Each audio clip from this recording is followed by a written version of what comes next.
missing ships, getting lost in the sea, and never to be found. Some of these stories are spine-tingling, while others will keep you wondering what happened. It's difficult to get lost these days when you have technology helping you out all the time. But no more than a century ago, getting lost was common and expected. During the exploration age, when the world still had some places unknown to humans, people spent a good amount of time and money trying to be the first ones to get there.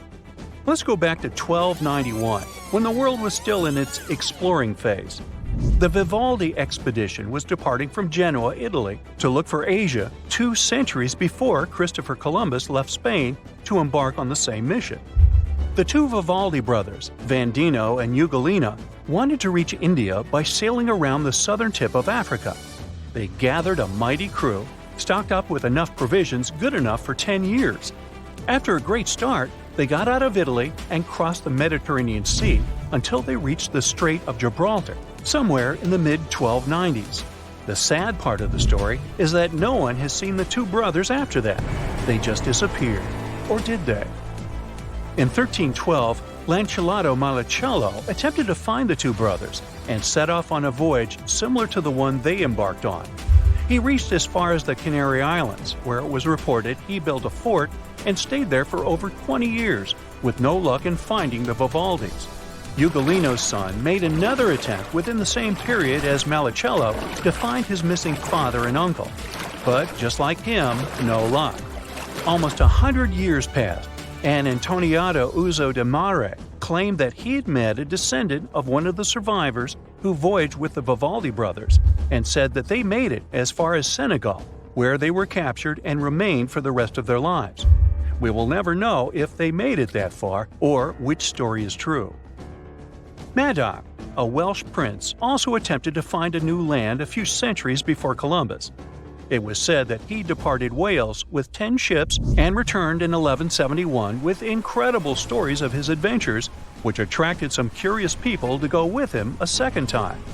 Madoc had 18 brothers, all of whom were not on good terms with each other, since they were all fighting for the vacant throne. Madoc was a peaceful man and didn't want any part of this. After convincing the people to join him, they left and were never seen again. This story was recorded in a Welsh manuscript somewhere in the 1500s without the details of everything. According to the reports, some people think that Madoc may have made it as far as what is known today as Alabama in the U.S. According to a report written by Governor John Sevier of Tennessee in 1799, they discovered brass armor with the Welsh coat of arms. We don't know if this is true or not. Another piece of evidence is the formation of stone forts built along the Alabama River, which, according to the Native Americans, were built by foreigners before Columbus arrived. Another eerie detail is that the Mandan language, which is a Native American language, and Welsh have some similarities. Even though it may seem like Madoc might have arrived in the U.S., there is still no solid evidence that he stepped foot there at all. Fun fact: did you know that the Vikings of Scandinavia have reached as far as North America? While they were very ambitious and great sailors, John Cabot is well known for being the first European to reach the North American continent since the Vikings. The reports suggest that he made it as far as Canada, in what is known today as Bonavista, Newfoundland, in June 1487. Once they arrived, they placed the English flag, claiming it as a territory for England, and set off on their ships to discover the coast. When he and his crew returned home, he was celebrated as a hero and was given 10 pounds, which was about 2 years' worth of wages for an average worker. He also received a pension of 20 pounds a year. What's strange is that only a few people have heard of his name. Some sources claim that Cabot went on a second expedition to the west with 5 ships. They departed from Bristol in May 1498 to trade goods. But the final story of Cabot was from a British envoy in London 2 months later. They claimed that they were unfortunately caught in a storm and that only one ship had to stop in Ireland. The rest of the fleet carried on with the expedition, but there were no records if Cabot made it or not. No reports that even suggest that he was missing. It's like he just disappeared. Some people think he returned to England, where he continued his life, but in the end, we will never know. We now take you back centuries before Columbus, Cabot, and the Vivaldi brothers, even before the Roman Empire was building roads that led to Rome. This story revolves around the time when the Greeks were trading with India. None of them made it to the other countries. They found ports halfway, where the Greeks would get aromatics and other cool things to bring back. A Greek explorer by the name of Eudoxus of Cyzicus made the first journey directly from Egypt to India with the help of an Indian sailor who was shipwrecked in the Red Sea in 116 BC. But the cool thing is that the Greek explorer wasn't even with him to help navigate. This marked an important part of history as a trade route was established in the Indian Ocean. When he attempted his second voyage, it was reported that his ship was blown off course when he was sailing near the African coast. It was the first try at sailing around the African continent, and no one took a chance at doing it again until 1,000 years later. In the early 1900s, people were still going about exploring. Roald Amundsen, a Norwegian explorer in 1919, was sailing when Roald's crewman, Peter Tessem, began feeling bad during the trip. So, for his health, they dropped him off at a town called Dixon. Luckily, Paul, another crew member who stayed with him, knew the place very well and knew where to find the supplies. But a year after, no one saw the two, and they hadn't even arrived in Dixon. This terrified the town, so they sent out a search party, but it wasn't successful. However, it was later discovered that a Norwegian sled was found and a letter written by the two men stating they were in good health, but no clues for anyone to follow. Another year later, they found a gold watch with Tessem's name engraved on it just outside of Dixon. No one to this day knows exactly what happened to them or why they didn't reach the town.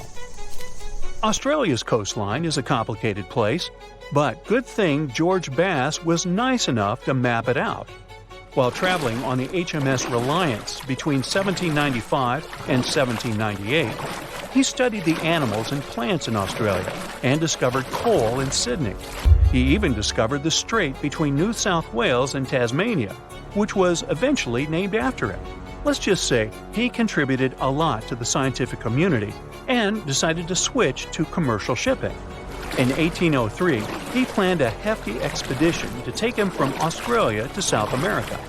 But there was something fishy about this trip that didn't seem too legal, according to some of his letters. Britain, which ruled Australia at the time, and South America, which was ruled by Spain, weren't the best of friends in that period. So a trip like this raised a lot of eyebrows. He set sail in February 1803 and was never seen again.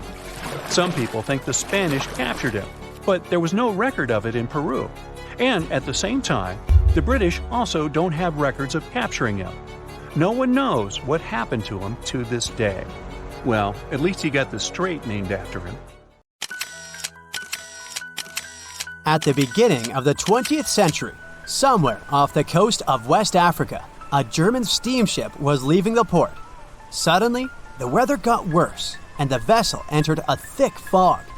The sailors ran aground on a sandbank close to the shore. Luckily, no one was hurt, and they were even able to save their precious cargo. But the ship was stuck in the sand for good. And it was not alone there. Nearly the entire length of the western coast of Namibia is called Skeleton Coast. If the name sounds scary, that's because it is. This 976-mile-long beachline is among the most dangerous places on Earth. The local Bushman tribes believe that their supreme deity made this land when it was angry. The Portuguese were the first Europeans to set foot in Namibia in the 15th century. And yep, they didn't like Skeleton Coast either. Portuguese explorers thought this land presented the gates to the underworld. This is the place where the Namib Desert meets the Atlantic Ocean. It might be dangerous, but it's actually beautiful. Plus, it's a UNESCO World Heritage Site. If Skeleton Coast had a PR manager, they would quit on the first day on the job. The area is not exactly tourist-friendly because of its geography and history. Beneath the sand and the waves, there is a secret ocean currently lurking for unsuspecting sailors. It's called Benguela Current. It flows towards the north along the coast of southern Africa.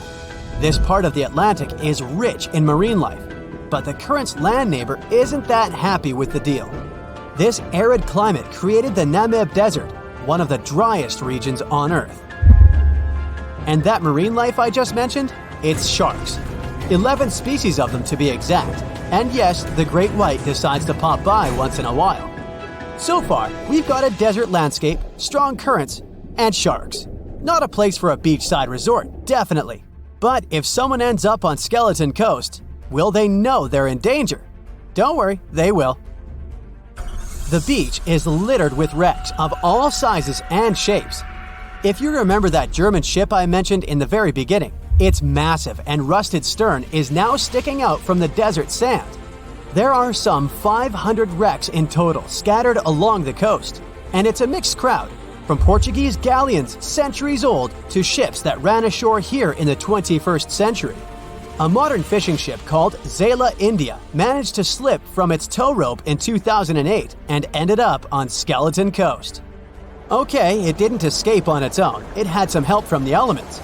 But it's better to be a tourist attraction on a beach than to be broken up for scrap. That's where the trawler was originally going, poor thing. Skeleton Coast's most famous inhabitant, to call it such a place, is the wreck of the Dunedin Star.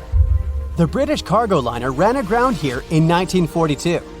The massive rescue operation that followed reveals why it's so dangerous for sailors to end up here. The rescuers managed to save all of the crew and passengers, but at a heavy price. An aircraft and a tugboat were lost in the process. It took the last of the rescuers a full 2 months to return home to Cape Town. Why, you might wonder? One look at the map of the region reveals the reason. It's an endless sea of yellow, which is the sand. There are so few roads here, so Skeleton Coast is hard to reach by land. There are also legal obstacles. You need a special permit to drive into the area. But the skeletons in the name of the area don't only refer to ships, they also stand for animal bones. Most of these belong to whales and seals. Many animals have adapted to the area, so lions and hyenas roam the coastline in search of a meal. Yeah, now there are hungry lions as well, as if those sharks weren't enough. Other animals with a temporary residence on Skeleton Coast include elephants, cheetahs, leopards, and giraffes. In 1971, the Namibian authorities established a national park here, but except for surfers, after an adrenaline rush, they don't get many visitors. You can understand why. The Namib Desert is the oldest desert in the world, and it's not very tourist-friendly either. Those who travel to the region should pack sunscreen and a warm winter jacket. A weird combo, right? Well, not so much when you think that during the day, temperatures soar over 110 degrees Fahrenheit. At night, the air temperature drops below freezing. What a climate roller coaster! And that's not the final danger. Yep, there's more. Remember how that German ship got lost in thick fog? Yeah, it wasn't a one-off event. Because of the region's climate, fog shows up frequently. Sailors should cover their ears now, but this fog is actually good for wildlife. This is their only source of water in the Namib Desert. Reptiles and mammals have adapted to the harsh climate. They use as little water as possible. Shifting sands, thick fog, strong currents, lions, and sharks. Not the stuff you would put in a tourist booklet, but Skeleton Coast isn't the only beach on Earth you wouldn't want to spend your vacation on. I will take you to Cape Tribulation in Australia. The area covers some 48 square miles in the northwestern part of the continent.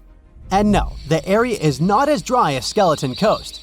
It's part of the Daintree rainforest. You could say that here, it is the rainforest, not the desert that meets the ocean. The beach at Cape Tribulation is straight from a postcard. But looks can be deceiving. Australia? Probably sharks. No, crocodiles are out here to get you if you decide to go for a dip in the sea. There are saltwater crocodiles that the locals call salties. Well, that's a cute nickname for such a dangerous reptile. And it's not just that. The wildlife seems to have a beef with visitors. From October to June, the waters around Cape Tribulation are full of box jellyfish. Their venom affects the human cardiovascular system. When touched by a jellyfish out at sea, swimmers won't have enough time to reach land for help. Vinegar helps neutralize the sting, so you might want to keep a spare bottle in your luggage. Crocodiles and jellyfish sound dangerous, but there's one more animal you should look after. It's the wild boar. It might sound funny, but you won't laugh when you're being chased by one of these across the beach. 21 million wild boars live in Australia. They're mostly active at night, making it even more dangerous if they charge at you. The best defense is running in circles. Wild boars can't cut corners well. That's probably why we don't see many of them taking up careers as race drivers. Cape Tribulation has one last danger installed for you, and it's not an animal. Out here, even the trees are plotting against visitors. The stinging tree got its name for a reason. If you try to pick one of its beautiful red berries, it'll fight back. Its prickles are like tiny glass shards. The less than pleasant effect on your skin will last for a month. Then there is this wait a while bush. Who keeps naming them like this? This long vine has spikes that grab hold and just don't let go. They are so strong they can pull a human off a horse. You'll have to wait for someone to come by and save you from this thorny grabber. If you are about to cross this Australian beach from the vacation list, hold on for a second. Tourism is booming here. The local authorities have restricted access to all of the danger zones. Visitors go swimming in dreamy water holes that are surrounded by lush vegetation. There are even ropes to swing from. Now, that's a beach you can finally relax. The year was 1854, and the SS Arctic, the fastest passenger liner of its time, set out to cross the Atlantic. As it sailed through the misty veil, it slowly disappeared into the unknown. The Collins Line, an American shipping company, was started in 1818 and only began seriously trading in the transatlantic by 1835. Its steamships crossed the Atlantic from Liverpool to New York within just 10 days. Doesn't sound like a great speed today, I know, but back then, the same thing took other ships several weeks.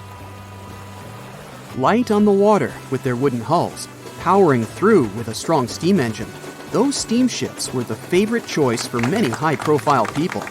What could go wrong with such an advanced ship, they thought. This reminds me of some other ship everyone believed to be unsinkable. But anyway, back to the Collins Line. It grew to be a serious contender on transatlantic routes, with only one other competitor, the Cunard's Line. It was a British company also aiming to be the main force through the Arctic Passage. In 1835, the company received a new ship that traveled to Liverpool and came back to New York with the largest cargo ever at that time. From then, the Collins Line was steadily growing. It seemed like there would only be future successes for it. Unfortunately, their lavish ships became costly to run with the amount of coal used. Massive power along with weak wooden hulls meant they needed many repairs after each voyage. So, every trip ended up being expensive. But since the ships were safe and had a great reputation, people were willing to pay the price, and the company was definitely not in crisis. They had achieved something no one had managed to do before them. Like I told you, their ships crossed the Atlantic in a whopping 10 days, and Edward Collins, the owner, was very determined to maintain the pace. Their 5 ships easily outran the Cunard's Line of only 3. With this great praise, it provided more attention.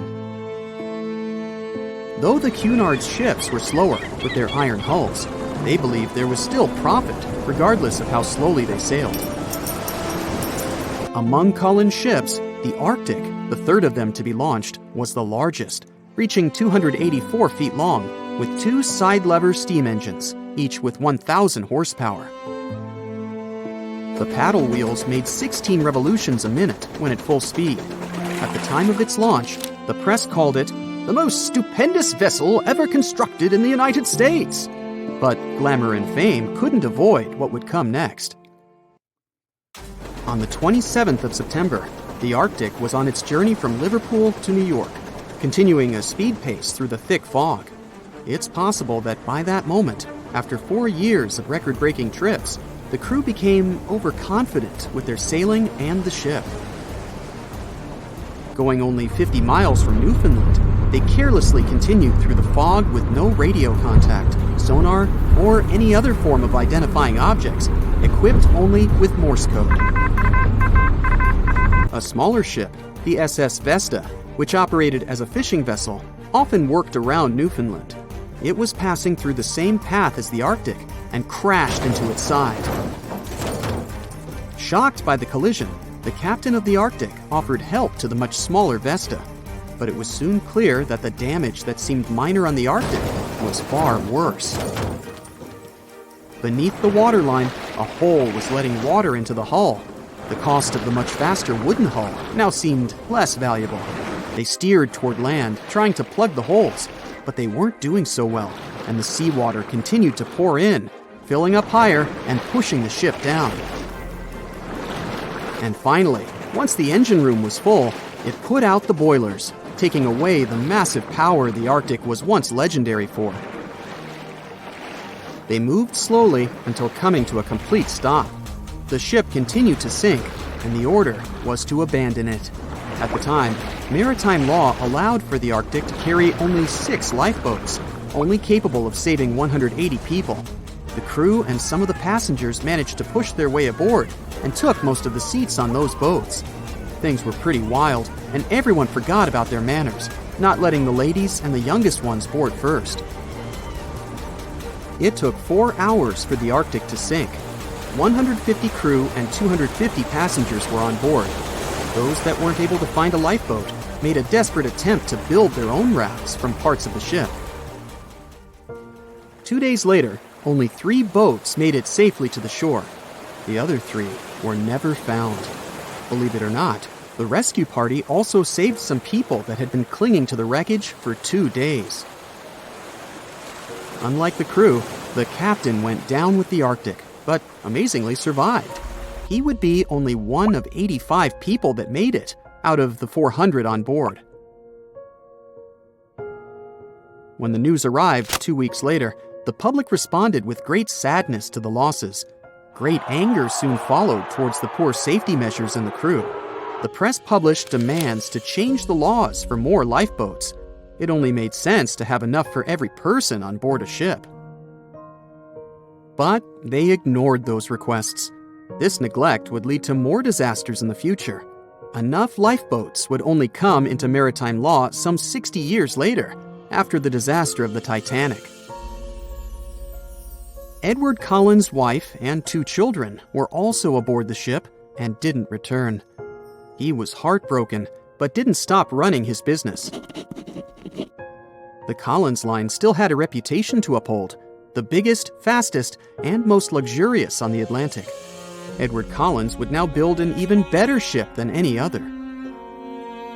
It was named the Adriatic, and it was the largest ship in the world, 354 feet long. With 2 alternating steam engines that had never been built of this size. These steam engines at the time were at the height of engineering, though today you can only see them in models and toys. With the new addition of 2 masts, the Adriatic would also be able to sail if needed. Luckily, they made some lessons from the disaster of the Arctic. But before their new ship, the Adriatic, was built, another disaster had occurred. The sister ship of the Arctic had also sunk. They believed this second ship was desperate to stay in front of the Cunard's line and hit an iceberg somewhere during the race. This weird contest took the lives of 141 people. The desperation of Collins and his weakly built hulls pushed the company towards bankruptcy in 1858. The newly built Adriatic, costing over $1 million, had only made 1 voyage in the end. And even that voyage was considered a disaster. The ship collided with a tugboat. It still managed to finish its maiden voyage at a suitable time. After the company had gone bankrupt, they had to sell the ship for only $50,000.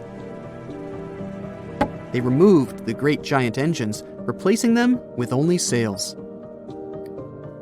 Although it was once the greatest ship on the high seas, it was only 30 years later until it was abandoned, labeled irreparable, and anchored in a river.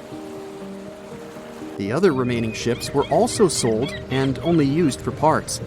Edward Collins left the industry altogether, seeking work on dry land instead.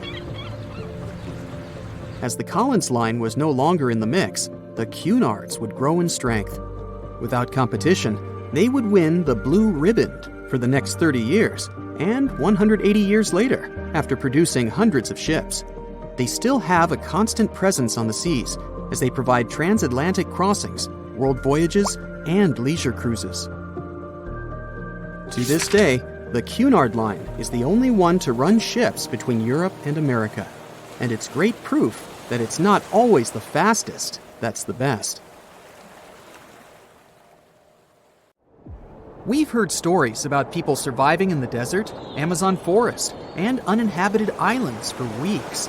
Such stories show how tough and resilient people can be. But among these many cases, there is one that can really amaze you. It's the story about a guy who spent 3 days inside a sunken ship at the bottom of the Atlantic Ocean. He didn't have oxygen tanks, electricity, communications, or food, but he survived. So, it all happened in 2013 on a tugboat that was moving through the Atlantic waters along the coast of Nigeria. That day, early in the morning, there was a small storm. The tug was pulling a vessel with oil tanks. Then, all of a sudden, a huge wave formed. It crashed into the ship and broke the cable. At 4:30 a.m., the tugboat turned upside down. Its entire deck was underwater, and the ship's hull stuck out from the surface. The boat began to sink slowly. The crew of 12 people were trapped, as they all were in their locked rooms. They had closed the doors in their cabins as a precaution, since there were many pirates in those waters. Because of the locked rooms, they couldn't get out. But one of them, cook Harrison Okina, was in the bathroom during this time. The bathroom turned over. Harrison fell on the ceiling. All the clothes and toilet shelves fell on his head. He was stunned and didn't understand what was happening. When he heard the screams of the other crew members, he realized that the ship was sinking. Harrison struggled to his feet. Holding onto the walls, he slowly went out of the cabin. The water level rose above his head. Harrison took a deep breath. He intuitively, driven by fear, reached the engineering room. There was a small pocket with air. This space wasn't wholly flooded, since the water didn't get there, and the air hadn't come out.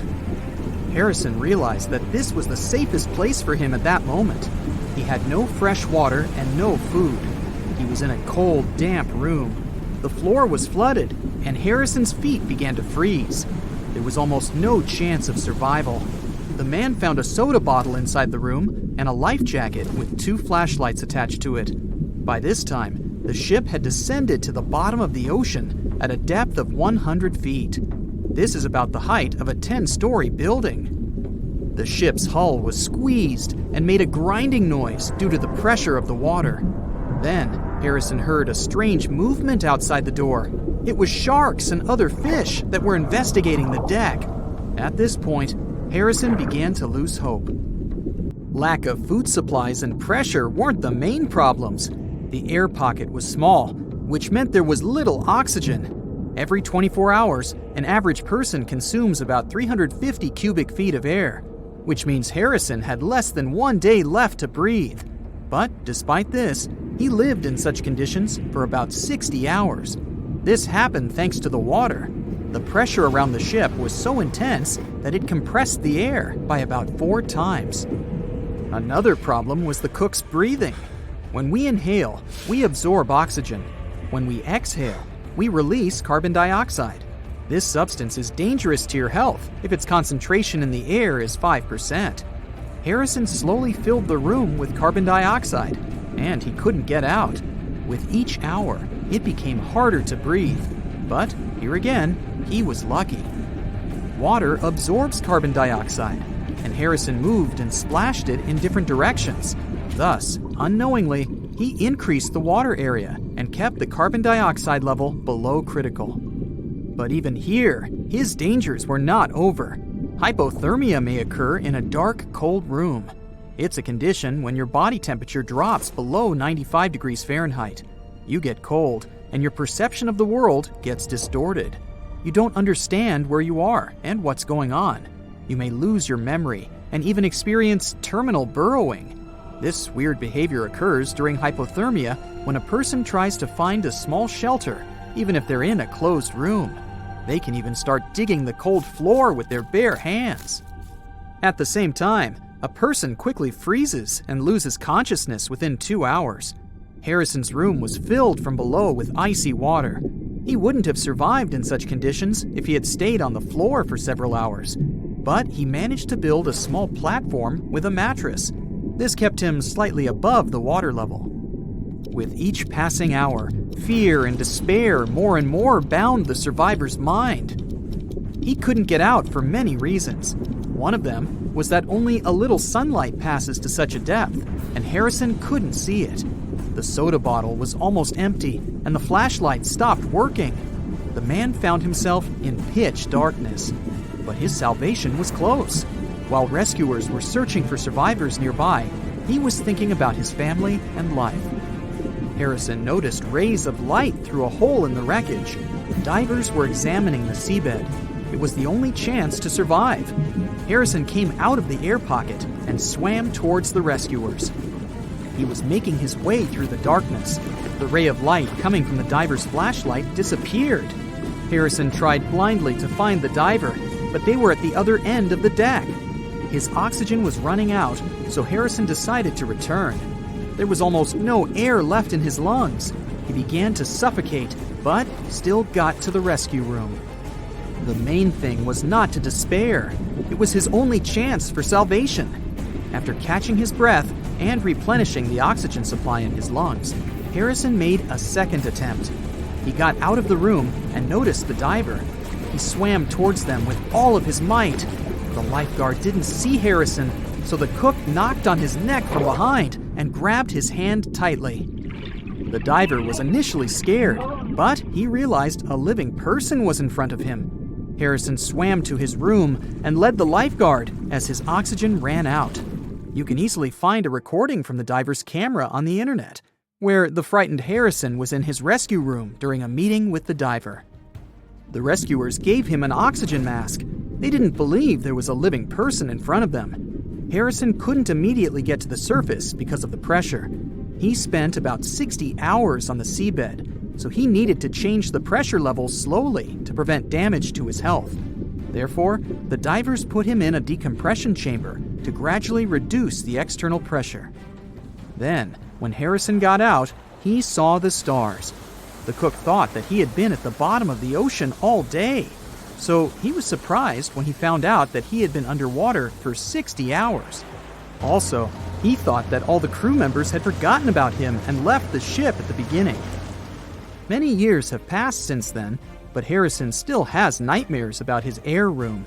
Sometimes he wakes up in the middle of the night and tells his wife that the bed is sinking and they're now at sea. A similar case occurred in 1991 with scuba diver Michael Proudfoot. He was studying a sunken submarine off the coast of Baja California. During this dive, he accidentally broke his breathing regulator and deprived himself of oxygen reserves. Michael couldn't get to the surface because he was too deep. He wouldn't have had enough air in his lungs. Fortunately, the diver found an air pocket inside the ship. He swam there and waited for rescuers. For 2 days, he was underwater in complete darkness. He ate raw sea urchins and drank a small amount of warm water from a found pot. Fortunately, rescuers found him. Michael Proudfoot got out of the trap and stayed alive. A beam of electric light pierces the darkness over the calm waters of the Atlantic Ocean. The Titanic is quietly making its way through the waves, its passengers asleep, when suddenly a monstrous white shape is caught in the light beam. The fateful iceberg is about to rend the side of the legendary ship.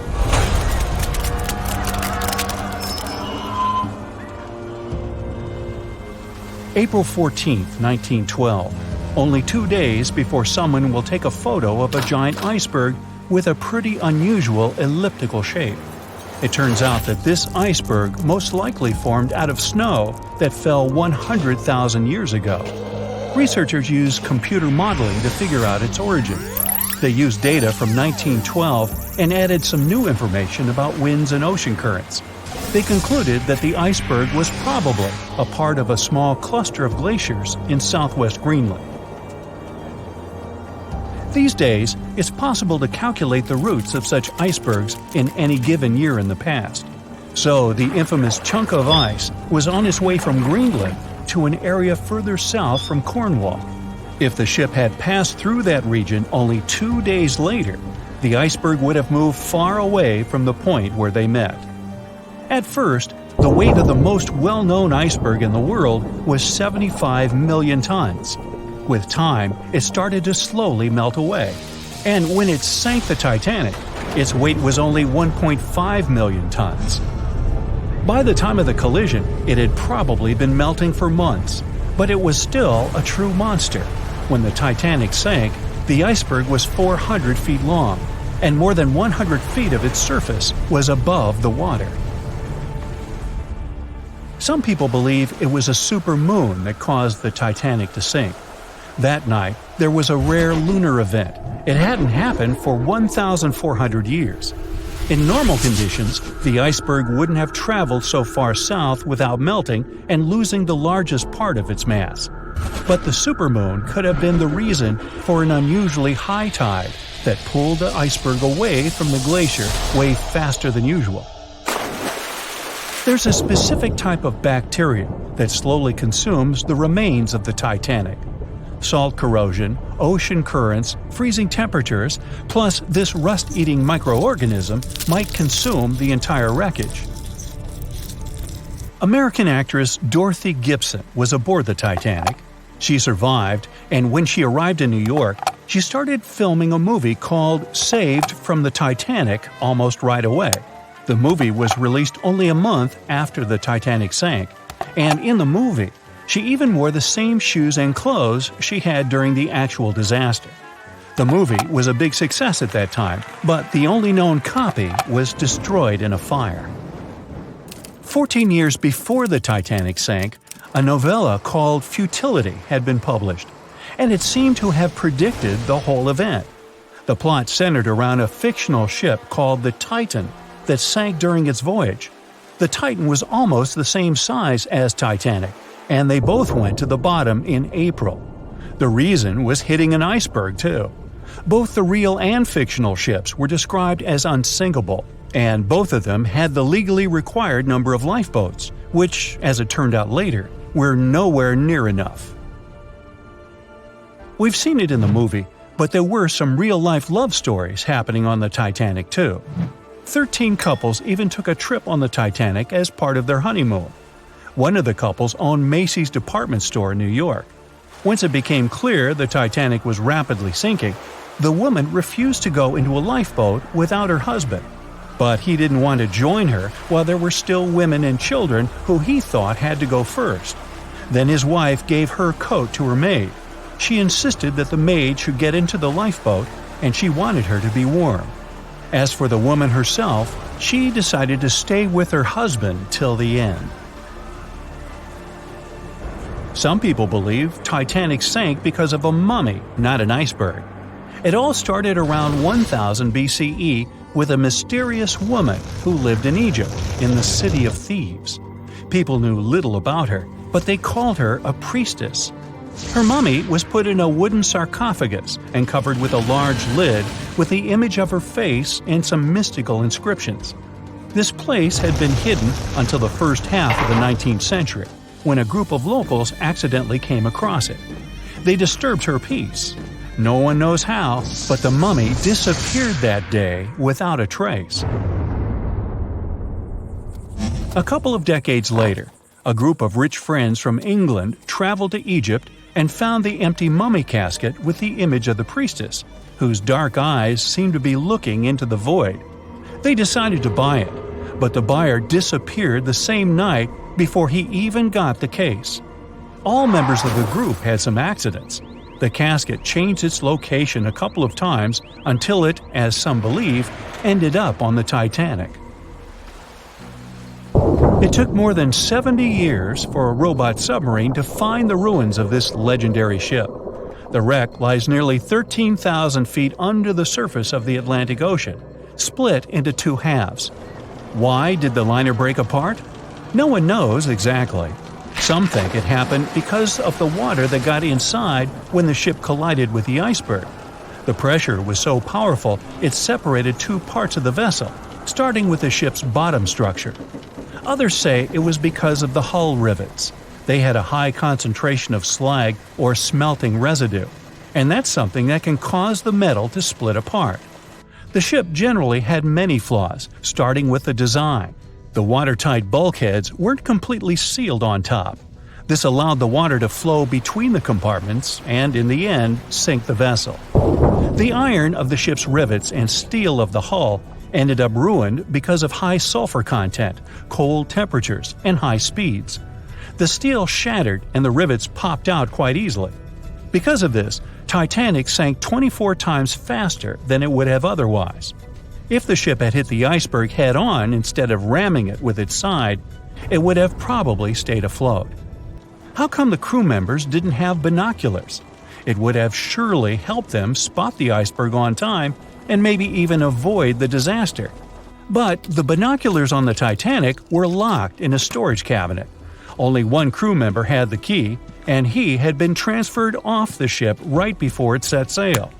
He later said he hadn't remembered to hand over the key.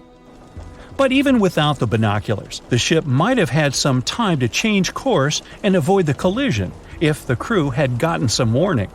But that's the thing, someone did warn them. About an hour before the incident, a ship that was relatively close to Titanic, the SS Californian, sent a message to inform them it had stopped because of dense ice field. But the warning never got to the Titanic's captain. Some experts say it was because the radio operator didn't think it was that urgent. And later, the SS Californian said they didn't get a call for help from the Titanic because their radio operator was off duty. Some say the crew on the Titanic couldn't spot the iceberg on time because of an optical illusion. Atmospheric conditions that night probably caused super refraction, which could have camouflaged the berg. After all, no one actually saw the iceberg until it was too close to the ship to somehow avoid the crash. Not even a whole minute passed between the moment they saw the iceberg and the collision. It was only 37 seconds, and it took Titanic 2 hours and 40 minutes to disappear below the ocean's waves.